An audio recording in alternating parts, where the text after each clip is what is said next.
Hello नमस्कार। आज हम बात करेंगे भारतीय संविधान और राज्य व्यवस्था। और उसमें हम जो पार्लियामेंट पढ़ रहे थे संविधान का भाग 5 और उसका जो सेकंड अध्याय था, और उसमें हम जो सीरीज थी उसमें आर्टिकल 108 तक हमने कंप्लीट किया। अब हम आज बात करेंगे आर्टिकल 109 से लेके 1 2 3 आर्टिकल 123 तक, जिसमें जो राष्ट्रपति है उसका प्रावधान है, वहां तक बात करेंगे। ठीक है। अब हम लोग बात करते हैं कि एक बार हमारी जो एकेडमी है इसको लेके, लेकिन इस पे बाद में बात कर लेंगे। हम लोग डायरेक्ट ना उस पे आते हैं, कंटेंट पे आते हैं। हम पढ़ रहे थे भारतीय संविधान और राज्य व्यवस्था, और भारतीय संविधान और राज्य व्यवस्था के अंदर हम लोग पार्लियामेंट पढ़ रहे थे। संविधान का भाग जो आप देखते हैं कि 5 है, और उसमें जो सेकंड अध्याय था उसके आर्टिकल्स को हम लोग कंटिन्यू पढ़ रहे थे। और आज हम बात करेंगे नेक्स्ट आर्टिकल 109 से। 109 में क्या लिखा हुआ है? 109 में कि धनपत्रों के संबंध में विशेष प्रक्रिया। ठीक है। फिर है अनुच्छेद 110। इसमें क्या है कि मुद्रा बिलों की परिभाषा, जो धन विधेयक है या जो वित्त विधेयक है उनके बारे में बात की गई है। ठीक है। जो धन विधेयक है उसको लेकर चर्चा की गई है इसमें। अनुच्छेद 111 में विधेयकों पर जो सहमति है उसकी बात की गई है। लोकसभा और राज्यसभा इनकी सहमति की बात की गई है। अनुच्छेद 112 में वार्षिक वित्तीय विवरण। ठीक है, इसकी बात करेंगे। फिर अनुच्छेद 113 के अंदर क्या है कि संसद में अनुमानों के संबंध में प्रक्रिया। ठीक है। 114 में विनियोग विधेयक। 115 में पूरक, अतिरिक्त या फिर अधिक अनुमान। ठीक है, ये कब क्या होता है हम लोग बात करेंगे एक बार। अनुच्छेद 116 में क्या चीज है कि खातों में मतदान और जो साख है उसमें मतदान करना या फिर असाधारण अनुदान है उनको लेके बात हुई है। फिर अनुच्छेद 117 के अंदर है वित्तीय विधेयकों के संबंध में विशेष प्रावधान की बात हुई है। 118 में क्या है कि प्रक्रिया के नियम की बात हुई है। 119 में क्या है कि वित्तीय जो व्यवसाय है उससे संबंधित संसद में प्रक्रिया के नियमन का कानून द्वारा विनियमन। ठीक है। 120 में संसद में प्रयुक्त की जाने वाली भाषा। ठीक है। अनुच्छेद 121 संसद में चर्चा पर प्रतिबंध। ठीक है। फिर 122 में क्या है, न्यायालय संसद की कार्यवाही की जांच नहीं करेंगे। हालांकि हमने इन सब चीजों के बारे में ऑलरेडी थोड़ा पढ़ रखा है, लेकिन हम लोग फिर भी इसमें समझते हुए जाएंगे। फिर ये अध्याय सेकंड है भाग 5 का, तो ये थर्ड है। ठीक है। सेकंड कंप्लीट होने के बाद में राष्ट्रपति की विधायी शक्तियां, तो हम लोग इसको नेक्स्ट वीडियो में करने वाले थे, लेकिन मैंने सोचा कि इसके अंदर इंक्लूड कर लेते हैं। ठीक है, हम पढ़ते हैं। इसमें आर्टिकल 1 2 3 है संसद के अवकाश के दौरान अध्यादेश जारी करने की राष्ट्रपति की शक्ति। ठीक है। अध्यादेश वगैरह क्या होता है, ऑर्डिनेंस, तो हम उसके लेकर भी बात करेंगे। ठीक है। अब पढ़ते हैं हम लोग पहले इसमें भारतीय संविधान का अनुच्छेद 109। ठीक है, ये किसकी बात करता है? धन विधेयकों के लिए विशेष प्रक्रिया। ध्यान रखना, आर्टिकल 109 धन विधेयक के लिए विशेष प्रक्रिया की रूपरेखा प्रस्तुत करता है। यह सुनिश्चित करते हुए कि वे मुख्य रूप से लोकसभा मतलब जनता की जो सदन है द्वारा ही उत्पन्न और नियंत्रित किया जाएंगे। ठीक है, मतलब धन विधेयक को लेकर जो पावर है वो लोकसभा को है, ना कि राज्यसभा को। ठीक है।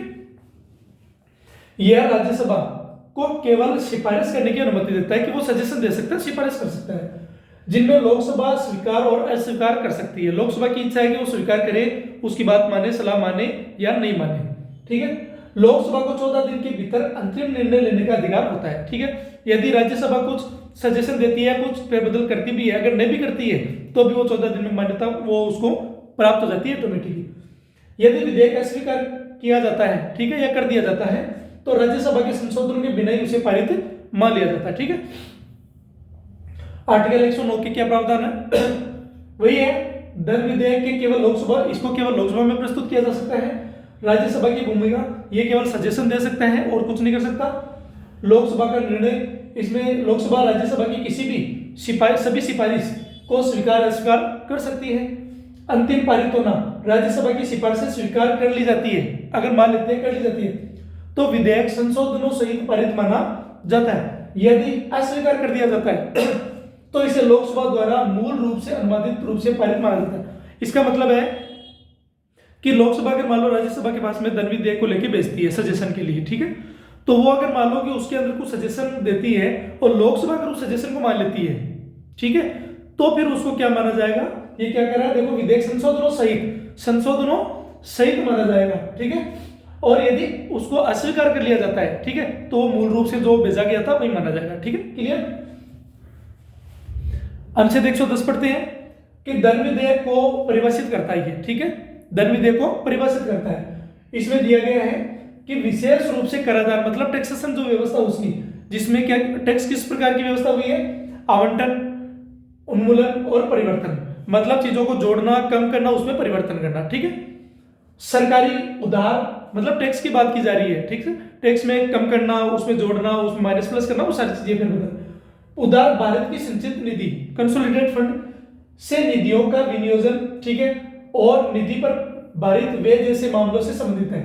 और किसी भी विधेयक को धन विधेयक की श्रेणी में रखने का अंतिम निर्णय अध्यक्ष का होता है, किसका, लोकसभा का अध्यक्ष था उसका, ध्यान रखना इस बात का। वो यहाँ पर राष्ट्रपति कर देता है, ठीक है, राष्ट्रपति कर देता है या फिर और कुछ कर देता है, तो आप इस बात का ध्यान रखना। फिर ऐसे विधेयकों को विशेषाधिकार प्राप्त है जिनमें केवल लोकसभा में प्रस्तुत करना और राज्यसभा की सीमित शक्तियां शामिल हैं, ठीक है, जो निचले और प्रत्यक्ष निर्वाचित सदन द्वारा नियंत्रित सुनिश्चित होता है। कुल मिलाकर है कि जो लोकसभा की भागीदारी वो बेहतर है अपोजिट राज्यसभा के, ठीक है। फिर इसमें कुछ प्रावधान वही है कि कोई विधेयक धन विधेयक कहलाता है यदि उसमें केवल निम्नलिखित संबंधित प्रावधान है। कौन कौन से, करों का अधिरोपण, उन्मूलन, छूट, परिवर्तन या जो रेगुलेशन है उसकी बात हुई है। सरकारी उधार या गारंटी का विनिमय, ठीक है। फिर है भारत की समेकित निधि या आकस्मिक निधि का प्रबंधन जिसमें जमा या निकासी की जाती है। एक ऐसा फंड होता है जिसके अंदर पैसा जमा होता है और निकाला जाता है। संचित निधि से धन का विनियोजन, ठीक है। फिर है समेकित निधि पर भारित व्यय की घोषणा या उसमें वृद्धि करना, ठीक है। समेकित निधि या सार्वजनिक खाते के लिए धन की प्राप्ति की अभिलेखा या लेखा परीक्षा, ठीक है। अपवाद क्या, यदि कोई विधेयक स्थानीय उद्देश्यों के लिए, ध्यान रखना, स्थानीय अधिकारियों द्वारा लगाए जाने वाले जो जुर्माने हैं, लाइसेंस शुल्क या करों से संबंधित है, तो वो धन विधेयक में नहीं करेंगे। मतलब अगर कोई एडमिनिस्ट्रेटिव का कोई ऑफिसर है और वो अगर मान लो कि अपने डिस्ट्रिक्ट में कहीं पर कोई चार्ज लगाता है या फिर कोई शुल्क लगाता है, कोई टैक्स लगाता है, कुछ ऐसी राशि वसूल करता है, तो वो क्या है कि धन विधेयक में शामिल नहीं होगी, ठीक है। अध्यक्ष की भूमिका है, लोकसभा अध्यक्ष को यह तय करने का अधिकार है कि यह विधेयक धन विधेयक है या नहीं, उसका निर्णय बाध्यकारी होता है। इस बात का ध्यान रखना, मैंडेटरी लिखा हुआ है, ठीक है। विशेष प्रक्रिया क्या, धन विधेयकों को अध्यक्ष द्वारा प्रमाणित किया जाना चाहिए और एक विशिष्ट प्रक्रिया का पालन किया जाना चाहिए। अनुच्छेद 109 और 111 के अकॉर्डिंग, जिसमें लोकसभा को राजकोषीय कानून पर अधिक नियंत्रित प्राप्त होता है। राजकोष का मतलब है कि जो सरकार का जो खाता है उसकी बात की जा रही है, ठीक है। भारतीय संविधान का अनुच्छेद 111 क्या कहता है कि संसद द्वारा पारित जो विधेयक है उनको स्वीकृति देने के लिए राष्ट्रपति की शक्तियों और उनकी प्रक्रियाओं की रूपरेखा प्रस्तुत करता है। राष्ट्रपति की शक्ति और जो प्रक्रिया उसकी रूपरेखा बताता है, ठीक है, जिसमें राष्ट्रपति को स्वीकृति देने, स्वीकृति को रोकने और विधेयक को पुनर्विचार के लिए वापस भेजने का अधिकार मिलता है। कि राष्ट्रपति हो सकता है कि उसको अपने पास रख ले, उसको आगे भेज सकता है, वापस रिटर्न ले सकता है, या उसको अपने पास भी रख ले, ठीक है। धन विधेयक या संविधान संशोधन विधेयकों को छोड़ के, दो को छोड़ के, एक तो धन विधेयक को और एक संवैधानिक संशोधनों को छोड़ के, ठीक है, जहां स्वीकृति अनिवार्य है, ठीक है, इसमें स्वीकृति अनिवार्य है, ठीक है, उनमें नहीं है। यदि कोई विधेयक वापस लौटा दिया जाता है तो संसद उसे संशोधनों के साथ बिना संशोधन के फिर से पारित कर सकती है और प्रस्तुत किए जाने पर राष्ट्रपति क्या कर सकता है, अपनी सहमति दे सकता है, ठीक है। इसके वही प्रावधान, राष्ट्रपति को प्रस्तुति, आपका डबल बार रिवीजन हो रहा है इस चीज से, ठीक है। संसद के दोनों सदनों द्वारा विधेयक पारित होने के बाद, ठीक है, इसे राष्ट्रपति की सहमति के लिए प्रस्तुत किया जाना है, ठीक है, पहली चीज तो ये। दूसरा, राष्ट्रपति के लिए विकल्प स्वीकृति, पहला तो ये, राष्ट्रपति अपनी सहमति दे सकते हैं विधेयक को अधिनियम या कानून, अगर स्वीकृति दे देते तो कानून बन जाता है, एक्ट बन जाता है। स्वीकृति रोक सकता है, राष्ट्रपति ने विधेयक को मंजूरी देने से इनकार कर दिया तो इसे, जिससे प्रभावी रूप से विधेयक पर वीटो लग जाता है, ठीक है। पुनर्विचार हेतु वापसी, राष्ट्रपति विधेयक को पुनर्विचार का अनुरोध करने या संशोधन प्रस्तावित करने वाले संशोधनों के साथ संसद को वापस भेज सकता है कि एक बार वापस आप चेक कर लीजिए, उसमें कुछ किंतु परंतु जो भी चीजें हैं, तो वह धन विधेयक या संवैधानिक संशोधन विधेयकों पर लागू नहीं होता है, ठीक है। ये और यही वो चीजें लिख देगा इसमें, संवैधानिक संशोधन को लिखे वो एक स्टेटमेंट दे सकता है और उसके अंदर वो लिख सकता है, ठीक है। फिर पुनर्विचार विधेयक, वही चीजें, यदि संसद जो है वो किसी वापस भेजे गए विधेयक को, ठीक है, संशोधनों के साथ या बिना संशोधन के पुनः पारित करती है, या तो वो उसमें कुछ चीजें चेंज कर देती है या फिर जैसा है वैसा का वैसा वापस रिटर्न कर देती है, तो फिर राष्ट्रपति के लिए मैंडेटरी होता है कि वो क्या करे, उसके ऊपर सिग्नेचर करे। तो उसे राष्ट्रपति के समक्ष प्रस्तुत करती है, तो राष्ट्रपति अपनी सहमति रोक नहीं सकते, बाद में उसके लिए मैंडेटरी को साइन करके देगा तब एक्ट बनेगा, ठीक है। संविधान संशोधन विधेयकों के लिए अपवाद, राष्ट्रपति संवैधानिक रूप से संसद द्वारा पारित संवैधानिक संशोधनों मतलब विधेयकों को मंजूरी देने के लिए बाध्य हैं, जो उन्हें पुनर्विचार के लिए वापस नहीं भेज सकते। किसमें? संविधान संशोधन के लिए अगर उनके पास भेजा है तो उसको मैंडेटरी है कि वो वहां पर क्या करना पड़ेगा, एक्ट बनाना पड़ेगा, संविधान संशोधन करना पड़ेगा। वही चीज है 111 में क्या है, राष्ट्रपति द्वारा पारित विधेयक नियंत्रण को परिभाषित करता है, पहली चीज तो, ठीक है। किसी विधेयक के कानून बनने से पहले संसदीय शक्ति और कार्यकारी समीक्षा के बीच संतुलन स्थापित करता है, साथ ही महत्वपूर्ण संवैधानिक परिवर्तनों में राष्ट्रपति की भूमिका को स्पष्ट करता है। हम पढ़ते हैं आर्टिकल 112, ठीक है।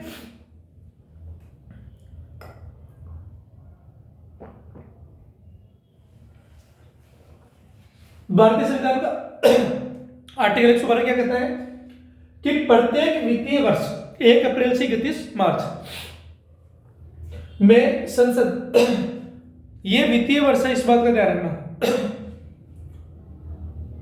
और जो कैलेंडर वर्ष होता है वो 1 जनवरी से माना जाता है, ठीक है। 31 दिसंबर, 1 अप्रैल से 31 मार्च में संसद के दोनों सदनों, ध्यान रखना, संसद के दोनों सदनों लोकसभा और राज्यसभा के समक्ष वार्षिक वित्तीय विवरण, ठीक है, जिसे आमतौर पर केंद्रीय बजट के नाम से भी जाना जाता है, प्रस्तुत करना अनिवार्य है, ठीक है।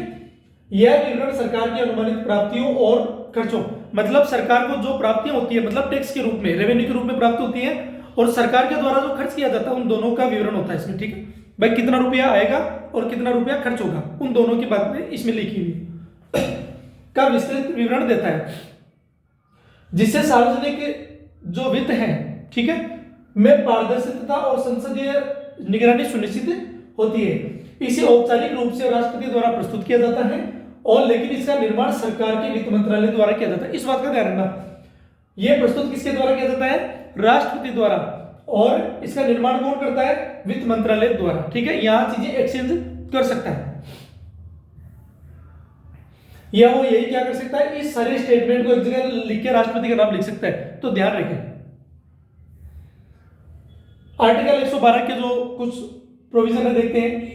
वार्षिक वित्तीय विवरण, ठीक है, वही बजट की बात है कि इसका मुख्य आवश्यकता केंद्रीय बजट जो है, जो आगामी वित्तीय वर्ष के लिए एक व्यापक वित्तीय अवलोकन प्रदान करता है, ठीक है। अगले 1 साल के अंदर कितना खर्चा होगा और उस खर्चे के दौरान बाद में कितनी आय प्राप्त होगी, उनसे जो कलेक्शन कितना होगा, उन दोनों का ब्यौरा इसमें लिखा हुआ है, ठीक है। कितना खर्चा होगा और कितनी प्राप्ति होगी। अब प्राप्तियों के अंदर भी देखेंगे तो एक तो राजस्व प्राप्ति होती है ना, एक पूंजीगत प्राप्ति होती है, ठीक है, एक पूंजीगत खर्चे होते हैं, एक पूंजीगत आय होती है, इस हिसाब से होती है, ठीक है। जब हम इकोनॉमी पढ़ेंगे तो इकोनॉमी के अंदर इस चीज को लेकर डिस्कस करेंगे, ठीक है, बजट को लेकर, और इकोनॉमिक सर्वे पढ़ेंगे तो भी ये जो कॉन्सेप्ट है वो क्लियर कर दूंगा मैं। फिर संवैधानिक जनादेश, यह सरकारी खर्च के लिए विधायी वार्षिक वित्तीय विवरण, तो ये क्या करता है कि इसकी जो मुख्य आवश्यकता है वो आगामी वित्त वर्ष के लिए क्या करती है, जो 1 अप्रैल से 31 मार्च के लिए, ठीक है, एक जो व्यापक है, बड़े स्तर पर वित्तीय अवलोकन जो है वो प्रदान करता है, ठीक है। फिर है जो संवैधानिक जनादेश है, उसको लेकर बात करते हैं। सरकारी खर्च के लिए विधायी अनुमोदन की आवश्यकता करके वित्तीय अनुशासन और जवाबदेही सुनिश्चित करता है, ठीक है। राष्ट्रपति की भूमिका क्या है इसमें? राष्ट्रपति औपचारिक रूप से संसद के समक्ष वक्तव्य प्रस्तुत करते हैं, ठीक है, बजट प्रस्तुत करते हैं, और उसको लिखता कौन है? वित्त मंत्रालय द्वारा। वित्त वर्ष यह 1 अप्रैल से 31 मार्च तक चलने वाला भारतीय वित्तीय वर्ष को कवर करता है, ठीक है। विषय वस्तु क्या है? अनुमानित आय और व्यय का विवरण है, ठीक है। जो हम लोग अनुमान लगाते हैं उतना इनकम होगा और उतना खर्चा होगा, वो हम उसको लेके बात करते हैं। समेकित निधि पर प्रभारित राशि, जैसे राष्ट्रपति, न्यायाधीशों आदि के वेतन और अन्य व्ययों में विभाजित होना, क्योंकि ये जितने भी लोग काम करें इनका जो वेतन जाता है उनकी भी बात की जाती है। भारतीय संविधान का अनुच्छेद 113 क्या कहता है? वित्तीय अनुमानों मतलब बजट से निपटने की प्रक्रिया की रूपरेखा प्रस्तुत करता है, ठीक है, और जिसमें समेकित निधि से प्रभावित वे जिस पर मतदान नहीं होता है, ठीक है, ध्यान रखना, समेकित निधि से प्रभावित वे जो खर्चा होता है जिस पर मतदान नहीं होता है लेकिन चर्चा योग्य होता है, चर्चा हो सकती है लेकिन मतदान नहीं होता। अन्य खर्चे जैसे अनुदान की जो मांग है उनके रूप में लोकसभा में मतदान के लिए प्रस्तुत किए जाते हैं, ठीक है,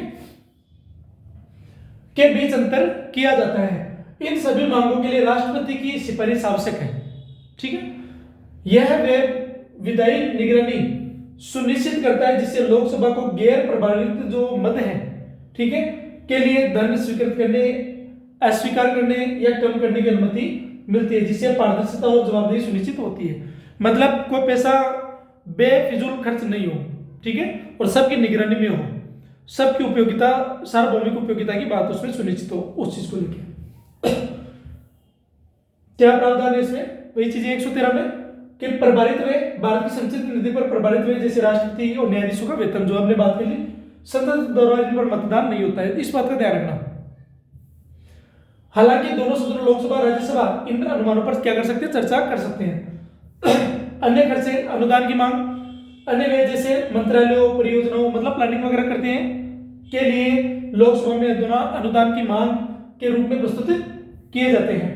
लोकसभा के पास निम्नलिखित शक्तियां क्या हैं? वो मांग को स्वीकार कर सकती है मतलब मंजूरी दे सकती है, मांग को अस्वीकार कर सकती है और राशि में कमी के साथ सहमति दे सकती है। जो राशि जितनी बोली गई है, जितनी डिमांड की गई है, उसमें थोड़ा कम करके उसको क्या कर सकते हैं? स्वीकृत दे सकते हैं। राष्ट्रपति की सिफारिश, राष्ट्रपति की सिफारिश के बिना संसद में अनुमोदन के लिए कोई मांग नहीं की जा सकती। उद्देश्य क्या? बजट में संसद की भागीदारी के लिए स्पष्ट प्रक्रिया स्थापित करना है। सार्वजनिक जो फंड है उनके लिए कार्यपालिका की जो विधायिका के प्रति जवाबदेही है, अकाउंटेबिलिटी, वो सुनिश्चित करना है। निर्वाचित जो प्रतिनिधियों द्वारा सरकारी खर्च की विस्तृत जांच और नियंत्रण की अनुमति देना, ठीक है। आर्टिकल जो 114 विनियोग विधेयकों से संबंधित है ये, जिसमें अनिवार्य किया गया है कि संसद की स्पष्ट स्वीकृति के बिना, जब तक संसद अगर मान लो कि उसकी स्वीकृत न दे तब तक यह अनिवार्य किया गया कि संसद की स्पष्ट स्वीकृति के बिना, जिसे विनियोग अधिनियम के रूप में जाना जाता है, भारत की संचित निधि से कोई भी धन नहीं निकाला जा सकता। इस बात का ध्यान रखना।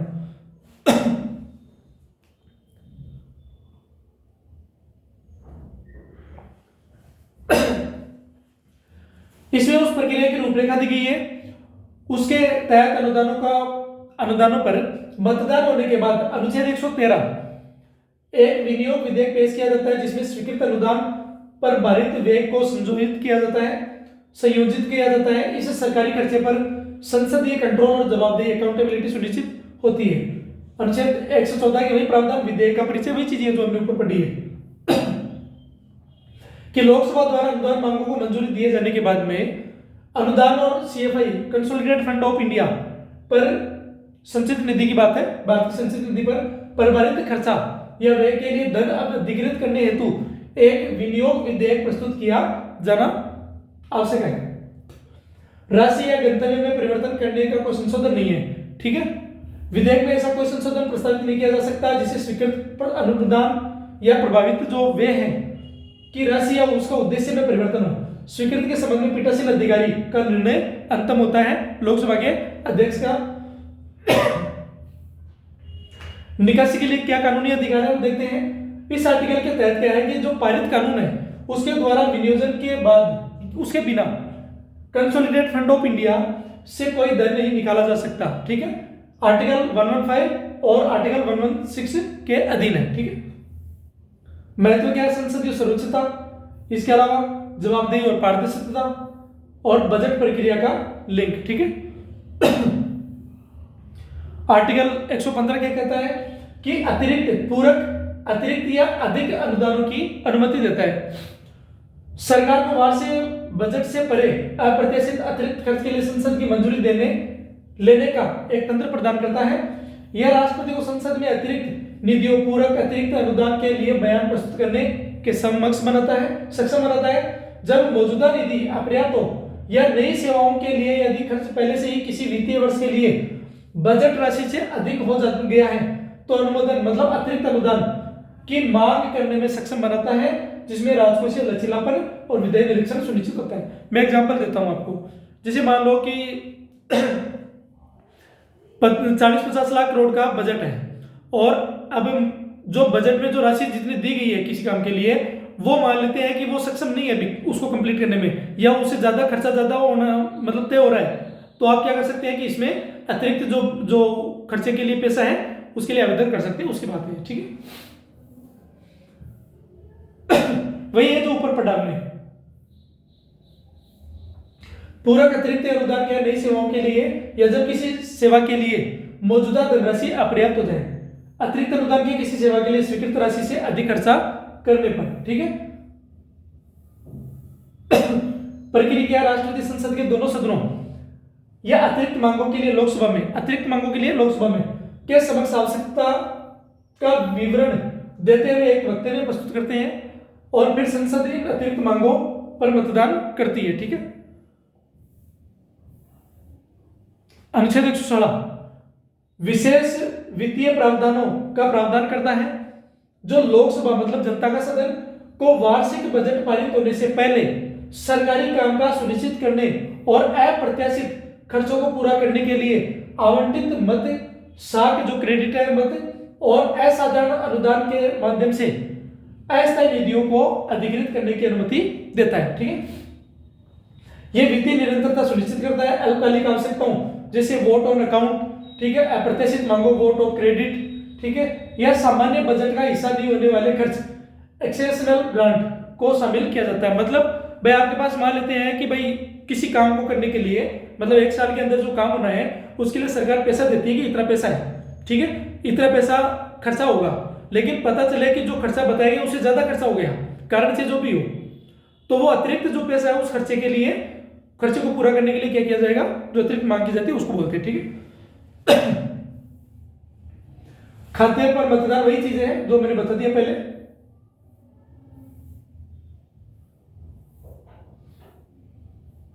उद्देश्य क्या है इसका, वित्तीय निरंतरता, लचीलापन, संसदीय नियंत्रण, इन सब चीजों के लिए आर्टिकल 117 वित्तीय विधेयक, जो वित्तीय विधेयक है उनके लिए विशेष प्रावधान है। इसमें क्या कहता है कि इन्हें धन विधेयकों, अनुच्छेद जो 110 में धन विधेयक है से अलग करता है। मतलब एक वित्त विधेयक है जो अनुच्छेद 10 में है वो धन विधेयक है, बाकी कौन से वित्त विधेयक के अंदर आते हैं। ठीक है, इसके अनुसार कर कटौती, टैक्स में कटौती करना, उन्मूलन संबंधी संशोधनों को छोड़कर, ठीक है, इन्हें केवल लोकसभा में ही प्रस्तुत किया जा सकता है, जिससे सार्वजनिक वित्त, ठीक है, पब्लिक फाइनेंस और खर्चा पर कार्यपालिका का नियंत्रण सुनिश्चित होता है। अनुच्छेद 110 में विशेष रूप से सूचीबद्ध न किए गए वित्तीय मामलों से संबंधित इन विधेयकों को प्रस्तुत किए जाने के बाद सामान्य विधेयकों के समान प्रक्रियाओं का पालन करना होता है, लेकिन इसमें यह महत्वपूर्ण वित्तीय सुरक्षा उपाय लागू होते हैं।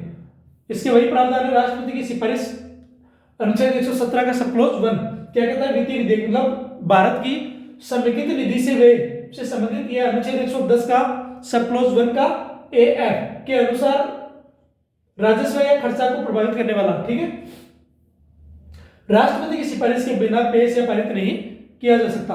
अपवाद यह है कि किसी भी कर को कम करने या समाप्त करने के उद्देश्य से किए गए संशोधनों के लिए किसी भी सिफारिश की आवश्यकता नहीं है। ठीक है, कि किसी भी कर को कम करने के लिए या उसको समाप्त करने के लिए जो सिफारिश की आवश्यकता नहीं है। किसकी सिफारिश, राष्ट्रपति की सिफारिश।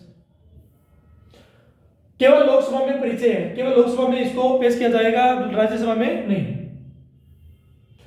वित्तीय बिल बनाम मौद्रिक बिल क्या है, मतलब वित्तीय बिल बनाम जो धन विधेयक है उसकी बात की जा रही है। वित्तीय विधेयक धन विधेयकों की तुलना में व्यापक वित्तीय मामलों को कवर करती है, अनुच्छेद 110 के अकॉर्डिंग।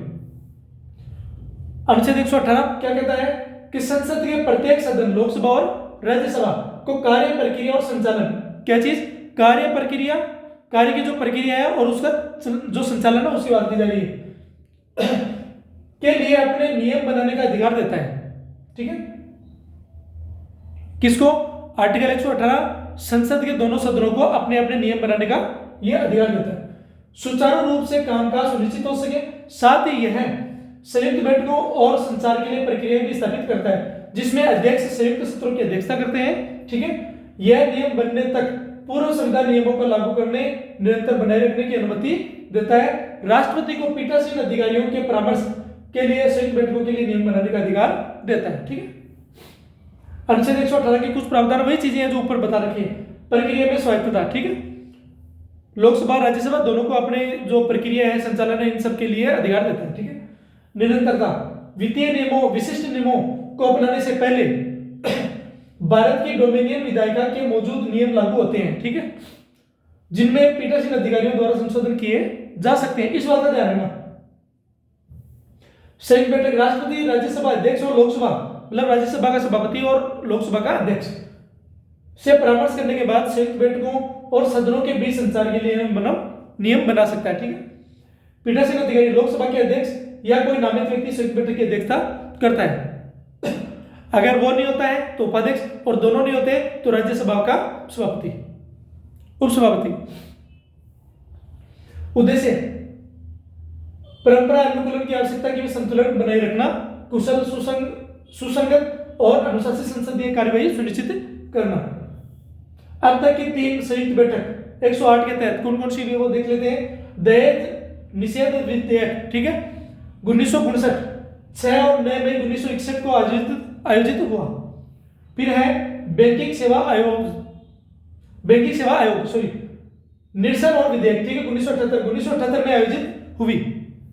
फिर है आतंकवाद निरोधक विधेयक, फिर है 2002 में, ठीक है, 2002 में आयोजित हुआ। ये 3 ध्यान रखना हुई। भारतीय संविधान का अनुच्छेद 119 क्या कहता है कि संसद को वित्तीय कामकाज संभालने की प्रक्रिया को रेगुलेट करने, बजट और विनियोग विधेयकों को समय पर पूरा करने की अनुमति है, उनको सुनिश्चित करने, यहां तक कि असंगत होने पर सदन के नियमों को रद्द करने के लिए कानून बनाने का अधिकार देता है। किसको? पार्लियामेंट को, ताकि राजकोषीय दक्षता बनाए रखी जा सके और वित्तीय प्रशासन में देरी को रोका जा सके। यह संसद को वित्तीय मामलों के लिए विशिष्ट कानून बनाने का अधिकार प्रदान करता है, जैसा कि बजट पर बहस के लिए समय की जो सीमा है वो निर्धारित करने या सुचारू काम राजकोषीय संचालन सुनिश्चित करना जैसे काम बोले जाते हैं या करने होते हैं। अनुच्छेद 119 के कुछ प्रावधान वही है कि वार्षिक बजट और धन विधेयकों जैसे वित्तीय कानूनों को समय पर और कुशलतापूर्वक पारित करना सुनिश्चित करना। कानून बनाने की शक्ति किसको है? राष्ट्रपति को वित्तीय मामलों में। ठीक है, कानून की सर्वोच्चता अनुच्छेद 119 के तहत बनाया गया कोई भी कानून, अनुच्छेद 118 मतलब 118 में क्या था?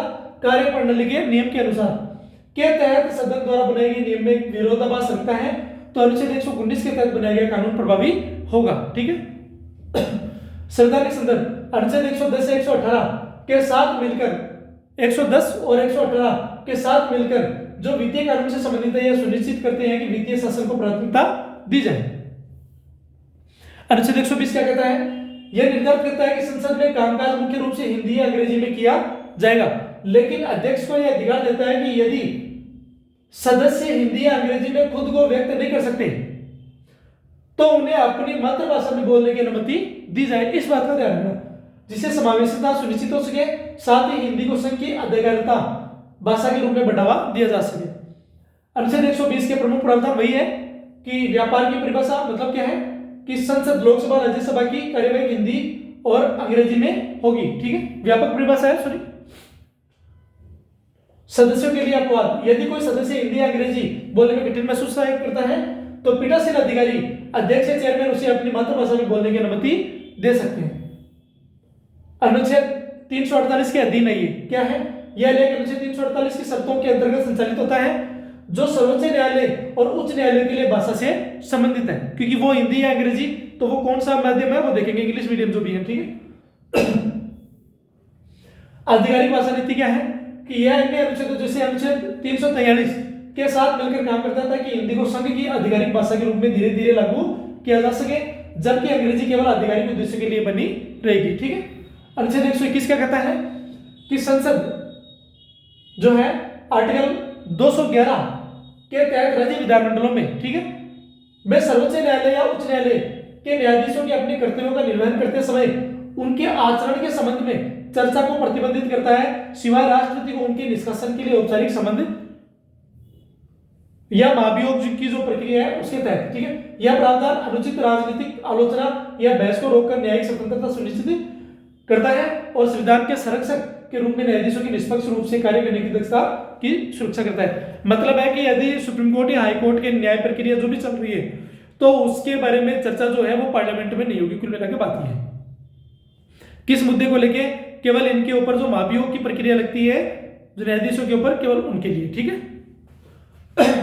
अनुच्छेद 121 के वही चीजें, चर्चा पर प्रतिबंध है, निष्कासन के लिए अपवाद है। इसका एकमात्र अपवाद तब है जब न्यायाधीशों को हटाने के लिए औपचारिक प्रस्ताव राष्ट्रपति को संबोधित पत्र प्रस्तुत किया जा रहा है, इसके अलावा नहीं। सुप्रीम कोर्ट और हाई कोर्ट दोनों पर लागू होता है। अनुच्छेद 122 क्या कहता है कि संसद की कार्यवाही को न्यायिक समीक्षा से सुरक्षा प्रदान करता है। ध्यान रखना 122 में क्या है कि संसद की कार्यवाही को न्यायिक समीक्षा से सुरक्षा प्रदान करता है, जिसमें कहा गया है कि न्यायालय कथित प्रक्रियात्मक अनियमितता के आधार पर संसद में कही गई या किसी भी बात पर वैधता पर सवाल नहीं उठा सकता, जिसमें विधायी स्वतंत्रता और शक्तियों के प्रतिकरण को सुनिश्चित किया जा सके। हालांकि न्यायालय न केवल प्रक्रियात्मक खामियों के मामले में बल्कि वास्तविक अवैधता या असंवैधानिकता के मामले में हस्तक्षेप कर सकता है। कुल मिला के बात है कि यदि पार्लियामेंट के अंदर जो भी गतिविधियां चल रही है उसके मामले में न्यायालय जो है वो हस्तक्षेप नहीं कर सकता। उनको बोलने की स्वतंत्रता, बात रखने की, डिस्कस करने की जो भी है उसके ऊपर नहीं। लेकिन कुछ ऐसे मामले जिनके ऊपर असंवैधानिकता का आधार आता है, संवैधानिक उल्लंघन का आधार आता है, कुछ ऐसा क्राइटेरिया जिसके आधार पर क्या कर सकता है वो इसको दायरे में ले सकता है, बाकी नहीं।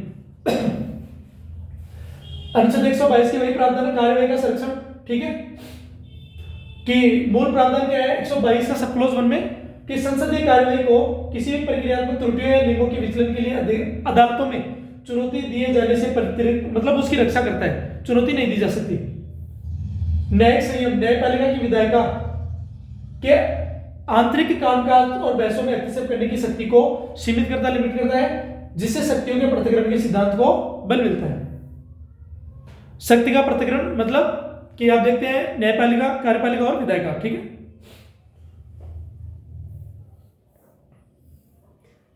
उद्देश्य क्या है और महत्व क्या है? विधायी स्वतंत्रता के लिए है, शक्तियों का पृथक्करण है, ठीक है, सबको अपनी अपनी भूमिका निभाने का अवसर मिलता है, कोई किसी को प्रेशर नहीं दे सकता और कोई किसी का उल्लंघन नहीं कर सकता।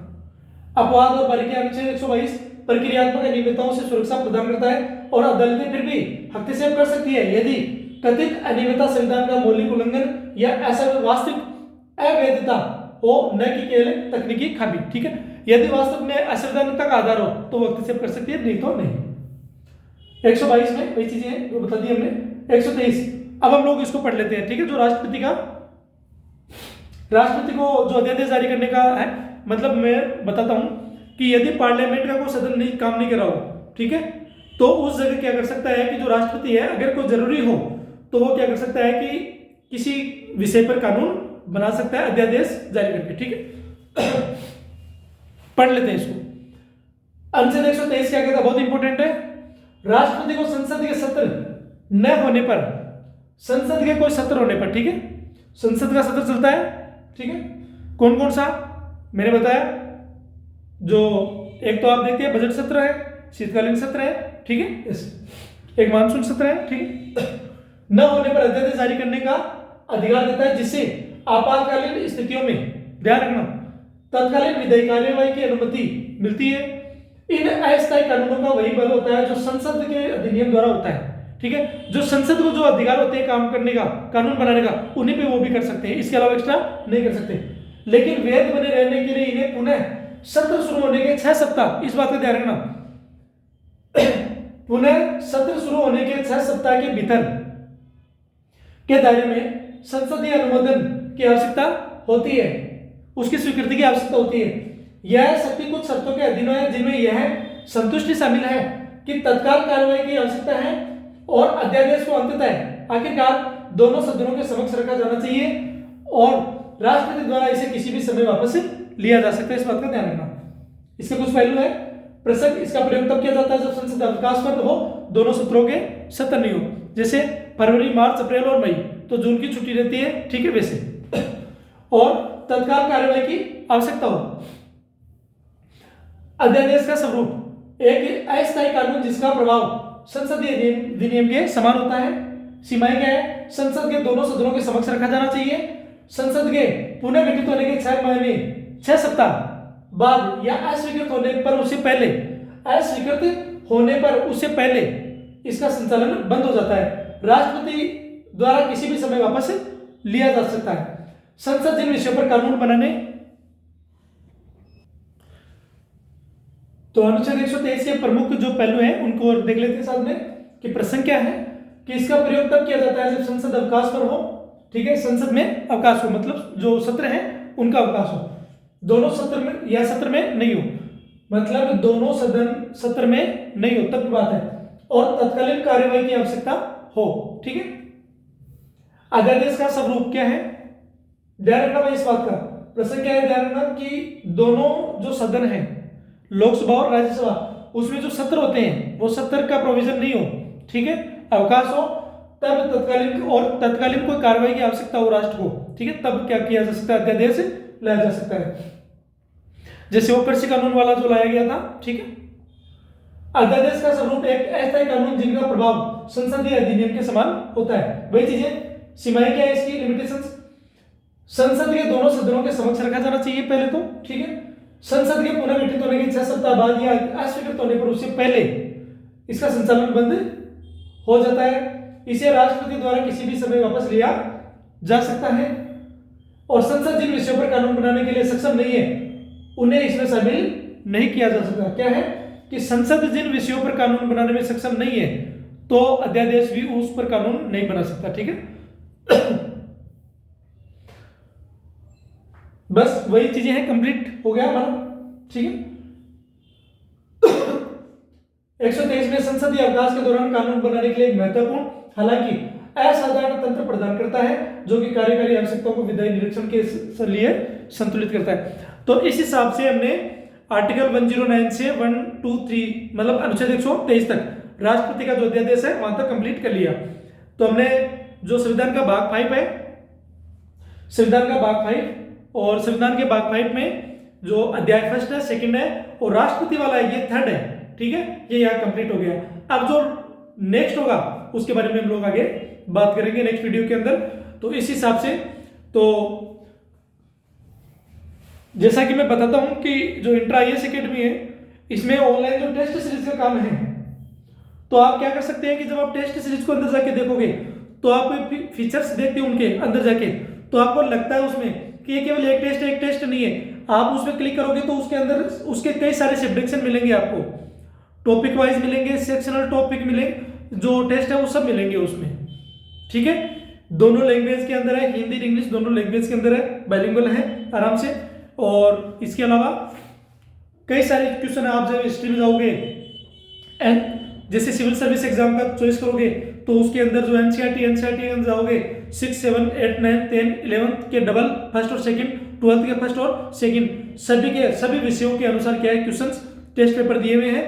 जैसे रामचंद्र शर्मा की प्राचीन भारत का जो इतिहास है उसके है तो उसके काफी सारे 250+ क्वेश्चंस हैं और विद एक्सप्लेनेशन उसमें दिया हुआ है, तो सभी किताबों के उसमें मेंशन किया हुआ है। इस आधार पर जब आप कोई भी टेस्ट के लिए देखोगे तो आपके सारे नीट के लिए हैं, आईआईटी के लिए हैं, मेडिकल के लिए और भी जो एग्जाम लगते हैं उन सब के लिए हैं, यूपीएससी के अलावा जो और सिविल सर्विस के अलावा अन्य एग्जाम कंडक्ट करवाते हैं उन सब के लिए आप कोई भी एक टेस्ट लोगे तो उनमें सारी चीजें कंप्लीट हो जाएगी। सिविल सर्विस के अंदर जितना एग्जाम लग रहा है स्टेट पीसीएस यूपीएससी और तो उसमें सारा कमांड आ जाएगा एक में, और मिनिमम चार्ज कर रखा है मैंने इसमें, आप 1 महीने का चार्ज ले सकते हैं, 205 रुपये ज्यादा नहीं है 1 महीने के लिए। अगर आप 3 महीने का लेते हैं तो उसके अंदर प्राइस कर रखी है 379 महीने।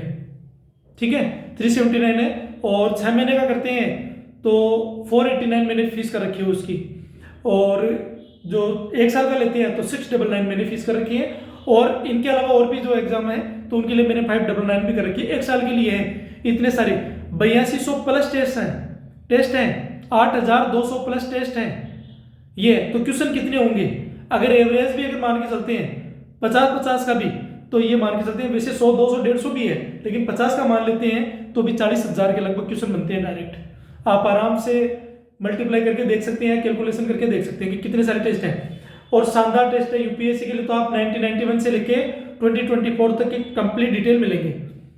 ऑफिशियल 2025 का जो है ऑफिशियल आंसर की मिला नहीं, इसीलिए ना उसका जो है वो हमने क्या किया इसमें अभी अपलोड नहीं किया। ठीक है, तो जो भी है तो आपको और जो अपडेट होगा वो सारी चीज़ें मिल जाएगी। वीडियो पूरा देखा करिए, और वीडियो पूरा अगर मान लो थोड़ा बड़ा बन रहा है इसका मतलब उसके अंदर कंटेंट है, ये बहुत इंपॉर्टेंट है। क्यों पढ़ना चाहिए आपको पता होना चाहिए कि देश की शासन व्यवस्था है, राजनीतिक है, इसमें हमारी जो भागीदारी है, सरकार हम लोग चुनते हैं, वो कैसे काम करते हैं, पार्लियामेंट की व्यवस्था क्या, संसद की, लोकसभा की, प्रशासन कैसे काम करता है, न्यायपालिका कैसे काम करती है, उनको कैसे कंट्रोल रखती है, कैसे उनको आज़ादी है, तानाशाही की व्यवस्था ना है उसके लिए क्या प्रोविजन कर रखा है, हमारे अधिकारों का हनन नहीं हो तो उसके लिए क्या व्यवस्था है। तो कई सारे जो मुद्दे हैं उन सब की बात हुई है। ठीक है, तो हम लोग नेक्स्ट टाइम बात करेंगे, और जैसा कि मैंने बताया आप इस नंबर पे कांटेक्ट भी कर सकते हैं। ठीक है, और जीमेल भी कर सकते हैं। इंट्राएस एकेडमी के नाम से आप वेबसाइट पे जाओगे, सर्च करोगे, चीज़ें आपको मिल जाएगी। ठीक है, थैंक यू।